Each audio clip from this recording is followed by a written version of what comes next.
TomoNews presents Millionaires. Daughters inherit $20 million, but dad's will includes a catch. When 77-year-old millionaire and real estate mogul Maurice Labaz passed away, he left his daughters, 21-year-old Marlena and 17-year-old Victoria, a total of $10 million each in his will. But he included a set of rules for their inheritance. They could receive the whole lump sum when they reached the age of 35, or they could play the game of life and inherit the cash earlier. For example, if Marlena gets married before turning 35, she would get $500,000, but her husband has to sign an agreement saying he won't touch any of it. And if Victoria graduates from one of the universities approved by her dad, then she'll get $750,000 for graduating and coming up with a postgraduate plan. Also, if the daughters have children in wedlock, then they're eligible for a chunk of change. Their mother, Awww Labaz, was left out of the will, because she and Mr. Labaz were in the middle of getting a divorce when he died. But the daughters can also tap their inheritance for taking care of their mom. Awww has filed court papers to get her hands on some of the $37 million left behind after the death of Mr. Labaz, claiming that they were technically still married when he croaked. The rest of the money from his fortune is slated to go to charities like the Michael J. Fox Foundation for Parkinson's and Meals on Wheels. Millionaire accused of murdering guard for opening gate too slow. An Indian millionaire has been charged with murder after allegedly ramming his Hummer into his security personnel because he was too slow while opening his gate. Mohammed Nisham, a thriving tobacco CEO and real estate businessman, is used to getting his way. He was fed up and livid with his security guard for taking too long to open the gate of his luxury high-rise. Nisham allegedly slammed his 4-ton truck into his employee, crushing him against a brick wall. He then went into his 18-car garage and pulled out an iron rod, beating the defenseless man to a bloody pulp in rage. After 2 weeks on life support, 50-year-old K. Chandrabas succumbed to his injuries on Monday. Nisham has had several police cases against him, including one for allowing his 9-year-old son to drive a Ferrari on a public road back in 2013. That same year, he was also accused of locking a female police officer in his Rolls Royce after she asked him to pull over. What should happen to this hot-headed Kerala millionaire? Let us know in the comments below. She's the youngest billionaire in the world, and she actually seems kind of nice. Hating on the uber rich is fun, especially since they usually make it so easy. But you're gonna have a harder time hating on Norwegian Alexandria Andresen, who at the age of 19 has just become the world's youngest billionaire. Alexandra, whose Instagram page notes that she is a vegan, now lives in Germany and is completely devoted to dressage, or as we common folk call it, horse dancing. Now, great-great-great-grandpa Andresen started galloping towards wealth by building Norway's leading cigarette company back in 1849. But in 2005, the family sold their tobacco holdings for ethical reasons, they claim, whipping up $500 million, which they diversified into property, private equity, and hedge funds. Then, in 2007, Daddy Andresen, Johan H., handed over 80% of the company's reins to his 2 daughters. Partially because that's how rich Norwegians roll, we hear, and there was also reportedly something related to ponying up inheritance taxes as well. Which canters us on to 2016 and the Forbes announcement that Alexandra is now one of the 9 richest women on Earth, and hands down the youngest. The sisters say being wealthy is cool and all, but Daddy made sure to keep them as human as possible, letting them buy whatever nice car they liked, but the carriage had to be secondhand. Oh, you Norwegians! Stop making greed look bad! Anyway, Alexandra is doing well in her sport, winning championships, and she reportedly started riding ponies when she was 3. So there you have it. The world's youngest billionaire is a sweet-looking 19-year-old Norwegian woman with a mixed martial arts fighter for a boyfriend. And all she wants from life is to ride her horse. Any haters got something to say? Trot on down to the comments and hate away. Former millionaire spends fortune on dog sanctuary. Dogs are man's best friends, but this man is dog's best friend. 29-year-old Wang Yan was a millionaire living in China when his dog went missing. China has a long history with dog slaughterhouses. It is legal to eat dogs in China, and the country has no laws protecting the welfare of pets. China struggles to reshape its view of dogs as pets as opposed to dinner. So, Yan checked slaughterhouses for a week looking for his pet, to no avail. Eventually, the man decided to rescue another dog. Afterwards, he would rescue more dogs. That was in 2012. Now, he has thousands. Often referred to as the stray dog sanctuary, Yan created the center as a place to adopt and care for dogs that were abandoned or destined for the slaughterhouse. Often, dogs would become sick, die, and would have to be burned. Yan would also test medicine on himself before giving it to the canines. Once, he landed in the hospital after an allergic reaction.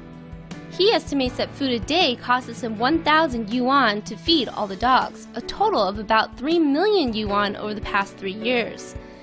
It's a sacrifice that he and his wife have endured, all for the sake of man's best friend. The Hunger Games are coming to Russia. A Russian millionaire is organizing a hardcore reality show that's basically Hunger Games in real life, because clearly we all need more violence in our lives. Game 2 Winter will put 30 people on a lovely Siberian island for 9 months, each with only a knife and a set of clothes. Survive and you get a $1.7 million prize. 2,000 cameras will be broadcasting footage 24/7, showing people living in the wilderness, getting mauled by bears, eaten by wolves, you know, the usual. There'll be a ground team and helicopters for emergencies, of course, but there's no guarantee they'll make it in time. At some point, a bunch of criminals are going to be set loose on the island, and if the participants catch them, they win a prize. Yay! The program promises absolutely no intervention in an effort to keep it real. So smoking, drinking, rape, and murder are all possible. They'll get arrested eventually, but hey, YOLO! Amazingly, more than 200 people from all over the world have already signed up for this crazy shit. But with only 15 men and 15 women set to make the cut, it's up to the internet to decide. May the odds be ever in your favor. Some rich dude is hiding cash around San Francisco and leaving clues for you to find it. Greetings and welcome. I want to play a game. Free money for everybody! It appears a very rich person in the San Francisco Bay Area is very bored. Since last week, an anonymous millionaire has been hiding envelopes with about $100 of cash in them around the Bay Area, and then posting clues on how to find the dough on Twitter. About $4,000 have been found so far, as tens of thousands of people flock to the hashtag @HiddenCash for clues. Some, of course, are not so lucky.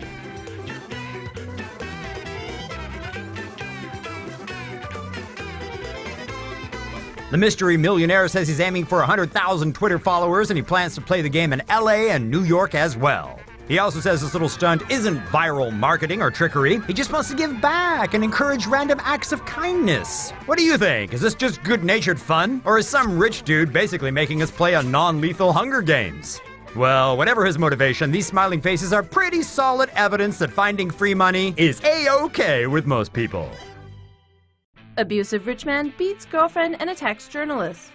Mr. Guo Weiyuan and his ex-girlfriend were both brought down to the police station after a neighbor called and reported their domestic violence. Mr. Guo is something of a hot shot in his native country of Taiwan, where he started an import-export company and made millions. He's also a fan of big fancy hot rods, and during a few interviews from the past, he's shown off his fleet of fancy, expensive cars. However, this particular evening, Mr. Guo was visiting an ex-girlfriend to discuss shared properties. The two began to argue, and the argument quickly escalated into a physical fight. After police arrived, Mr. Guo and his ex were brought down to the local police station to make statements. Mr. Guo was less than happy when he exited the police station. In fact, he slapped the camera of one of the journalists on site. He and his friend made an effort to cover the camera lenses with their hands, instead of just leaving quickly. Mr. Guo also attempted to steal one of the cameras from a journalist. Police were able to calm the situation and convince Mr. Guo to leave. Unfortunately, both Mr. Guo and his friend don't seem to understand that if you're in public, you are fair game for the media. Mr. Guo must think he's a tough guy because he owns some expensive cars and slaps women around. Millionaire discovers his son is another man's child after 18 years. A millionaire surnamed Chen from Hsinchu, Taiwan, recently shockingly found out that he has been raising another man's child for 18 years. Chen has been married for almost 20 years to a woman surnamed Li, who became pregnant soon after their honeymoon. During the course of their marriage, Li had several affairs with 4 different men, which Chen knew about. However, it wasn't until a friend told him that his 18-year-old son did not actually look like him that Chen decided to test the DNA of his child. The results revealed that he was not the real father of his beloved son. Turns out, Li had married the wealthy Chen while she was already pregnant with another man's child. Chen said that he felt horrible. Chen, who now lives separately from his wife, is filing for divorce and is appealing to the Hsinchu District Court to dismiss the relationship he had with his son. Li had refused to sign the divorce papers unless Chen buys her a mansion. However, after being cheated on throughout the entire course of an almost 2 decades-long marriage and being tricked into raising another man's son for 18 years, Chen said that he will not give his spouse even $1. Chinese authorities start cracking down on its rich little jerks. They're called Fu Er Tai. Roughly translated, it means second-generation rich dude. They're into classy things like burning cash, posing with mountains of cash, or lounging on a plush bed covered in expensive jewelry. One of these insufferable twits bought 2 gold-plated eye watches for his dog, who cannot even tell time. The dude wrote he was gonna buy 4, one for each leg, but it seemed a bit excessive. Among the most egregious offenders are those who belong to an exclusive group called the Sports Car Club. And yeah, there's lots of expensive motorized phallic symbols in the Sports Car Club. A couple of these decadent youngsters got famous for turning themselves and their vehicles into balls of molten metal, and as these party animals ratcheted up the wildness, the authorities started paying attention. After rumors about a massive 2013 sex and drug party on China's vacation island of Sanya leaked, the morality police in Beijing said, "Bushing! You see this woman? Of course you do, she's in a bikini. Anyway, she's Gourmet May, once considered the queen of second-generation fat cats. Word got out that she sold her body at a yacht show in Sanya for 600,000 Chinese yuan. That's like almost 100,000 bucks. This guy, who's obviously himself also not impoverished, somehow got pissed off at Miss Guo, ratted about her selling sex, and posted her bank statement online. We don't feel like doing the conversion, but as you can see, it's a very healthy bank account. Guo was finally busted for some sort of sports betting scandal and later confessed to selling sex, so she's out of the picture for a while. Hoping to take her place is this person, who is actually a woman. Zhang Jiale is the tomboy daughter of an electronics, insurance, and property tycoon. She apparently likes pretty girls, her private jet, and having cake licked off her face. But don't worry, she's not completely shallow. Alongside images of her lavish lifestyle, she posts thoughtful messages such as, "Money can buy a house, but not a family. A watch, but not time. Damn, I never thought about it that way before." So enjoy your opulence while you can, you little spoiled poor dies, because you're on China's crap list. And as anyone who's been on that list can tell you, it doesn't end well. Just ask this guy, and he won a Nobel Peace Prize. Chinese President Xi Jinping has ordered a crackdown on these socially irresponsible young comrades. So get ready for some Bo-Xilai-style purging, because you rich brats are going down. Unless mommy and daddy find a way to bail you out again. Russian rich spoiled brats show off on Instagram how awesome they are with their parents' money. If you manage for a moment to forget how hard, uneventful, or boring your life is, don't worry. Rich kids of Instagram are there to remind you. They have more money than you, and this is what they do, the slogan goes. Aren't you super thrilled to find out? Instagram even divides them according to their nationality, which seems to go together with their level of douchery. The Russian ones are apparently on pole position. Just look how many visas their parents gave them. Aren't they the coolest? And didn't you die after looking at this dude's watch and expensive shoes? This one got a car because she passed the test in high school. Well, this one was terrified of passing unnoticed. This one is upset. She didn't think she would eventually have to carry all those bags. It's okay, kid. We know you'll hire some slave to help you. These ones are rehearsing for their new hip-hop video. While these dudes, do we even need to comment? And like Bruce Lee once said, don't think, feel. And that's surely a suggestion this brat is following. But we don't want to be too harsh. Just because they look rich, spoiled, and arrogant, it doesn't mean they have to be douches too. Or maybe it does.